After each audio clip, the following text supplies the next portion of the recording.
Hello everyone, good morning, আসসালামু আলাইকুম। কেমন আছেন আপনারা সকলে? আশা করছি ভালো আছেন, আমরাও খুব ভালো আছি। সকলকে স্বাগতম রোশনি লাইফস্টাইল চ্যানেলে। তো সকাল সকাল ছাদে এসেছি। ছাদে এসে দেখছি ফুলগুলো খুব সুন্দর ফুটে আছে, তাই ভাবলাম একটু আপনাদের জন্য ক্লিপটা নিয়ে নিই। আপনারাও একটু দেখুন কত সুন্দর লাগছে।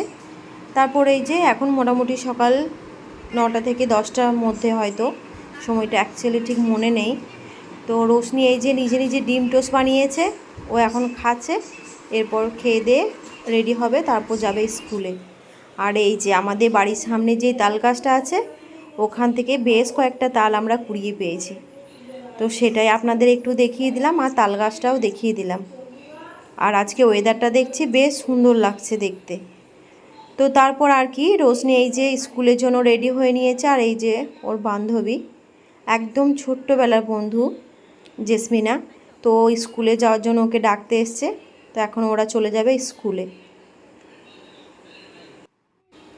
তো ওরা এখন চলে গেল স্কুলে। আর এই সময়টা আমি রান্না বসিয়ে দিলাম ঝটপট, কারণ রোশনির স্কুলে আজ আমাকেও যেতে হবে, স্কুলেও একটু আমার কাজ আছে। তো এই যে ফাইনালি এখন আমি চলে এসেছি দুপুরবেলা স্কুলে ওদের। আর এটা রোশনির শুধু স্কুল না, এই স্কুলটা হচ্ছে আমারও। একসময় এই স্কুলে আমিও পড়াশোনা করেছি, কত স্মৃতি রয়েছে এই স্কুলে। এই যে এটা হচ্ছে অফিস রুম, আমি মোটামুটি একটু ঘুরিয়ে দেখিয়ে দিলাম। তবে আগের থেকে অনেক কিছু পরিবর্তন, এখন আর সে আগের মতো আর নেই। তো তারপর দেখছিলাম টিফিনের ফাঁকে দেখছি রোশনিদের একটা টিচার এই যে গিটার নিয়ে ওদেরকে গান শেখাচ্ছে। 15ই আগস্টে ওদের স্কুলে একটা প্রোগ্রাম হবে, তো সেই প্রোগ্রামের জন্য ওদেরকে একটা গান শেখানো হচ্ছে। তো আমি জানালার বাইরে ছিলাম দাঁড়িয়ে, তো আমাকে ডাকলো ভিতরে। তো আমার সময় ছিল না, আমি দাঁড়াবো না বেশিক্ষণ, সেই জন্য আমি কিন্তু একটুখানি ক্লিপ আপনাদের জন্য নিলাম।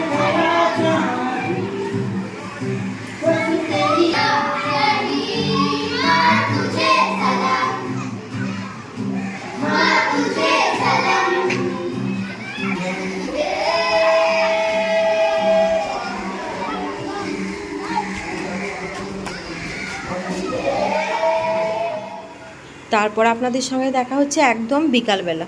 তো বিকালবেলা একটু চা করে নিয়েছে আমাদের তিনজনের জন্য। তো রোশনির আব্বু আর আমার জন্য। তো এই যে এখন আমরা চাটা খেয়ে নেবো, তারপর একদম দেখা হচ্ছে সন্ধ্যাবেলা। আর এই যে সন্ধ্যাবেলা রোশনিকে পড়তে বসিয়েছি, মানে পড়তে বসেও শান্তি নেই। এই যে লাগিয়ে দিয়েছে ভিডিও কল। সারাদিন বন্ধুরা একসঙ্গে থাকে স্কুলে, তারপর একই টিউশন, তারপরেও দেখছি সন্ধ্যাবেলা পড়তে বসে ভিডিও কল। আমি এই যে ভিডিও কলে একটু ক্লিপ নিচ্ছি, তা ওরা এই যে হাসাহাসি শুরু করে দিয়েছে। তো এখন এই হচ্ছে উন্নতির যুগ, বুঝতেই পারছেন। তো ওর পড়াশুনো হয়ে গিয়েছে, তো আমি ভাবলাম ওকে একটা কিছু বানিয়ে দিই রাত্রে খাওয়ার জন্য, কারণ ও সব দিন মানে ভাতটাও পছন্দ করে না। ভাত ছাড়া ওকে যা দেবেন তাই খেতে পছন্দ করে। তো ভাবলাম বাড়িতে কলা রয়েছে, সুজি রয়েছে, তো কলা দিয়ে সুজি দিয়ে দুধ দিয়ে একটা ওকে পিঠের মতো করে বানিয়ে দিই। তো সেটাই আমি এখন বানিয়ে দিচ্ছি ওকে। আর এই পিঠেটা দেখতে যেমন লোভনীয়, খেতেও কিন্তু বেশ টেস্টি হয়। তো আপনারা চাইলে বাড়িতে বানিয়ে খেতে পারেন, খুব খেতে টেস্টি কিন্তু। তো আমি এখন এক এক করে বানিয়ে নেব পিঠেগুলো।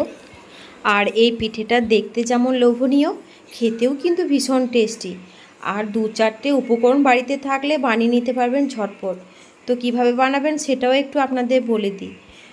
তো প্রথমে 1 কাপ মতো সুজি নেবেন, 1 কাপ মতো দুধ, একটা ডিম আর একটা কলা। তো সবগুলোকে একসঙ্গে মিক্সিতে ভরে পেস্ট করে নিতে হবে একটা পাতলা।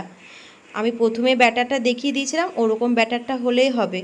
তো তারপর আর কি, পরিমাণ মতো সামান্য একটা কড়াইয়ে তেল দিতে হবে, পিঠেটা যাতে চিপকে না যায়। তো অল্প কিছু তেল দিয়ে ভালো করে এপিট ওপিট করে সেঁকে নিতে হবে, তাহলে হয়ে যাবে সুজি ডিম কলা দিয়ে একটা সুন্দর রেসিপি। তো এই যে এখন ওরা খাচ্ছে, ওর বাবা আর ও দুজনে মিলে খাচ্ছে।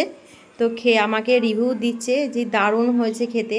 আপনারা তো দেখতেই পাচ্ছেন, সত্যি খুবই সুন্দর খেতে।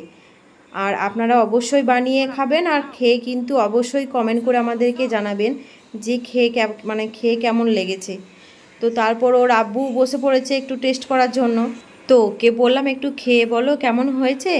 তো বেশ লজ্জা লজ্জা ভাব নিয়ে বলছে হ্যাঁ ভালোই হয়েছে। অনেক খেতে পছন্দ করে কিন্তু রিভিউ দিতে পছন্দ করে না। এই যে বাবা মেয়ে দুজনেতে হাসাহাসি শুরু করে দিয়েছে, ওদের হাসি দেখে আমারও হাসি পাচ্ছে। তো এই ছিল আমাদের আজকের ব্লগ। যদি আপনাদের ভালো লাগে একটা লাইক, কমেন্ট, শেয়ার আর চ্যানেলটাকে অবশ্যই সাবস্ক্রাইব করে পাশে থাকবেন।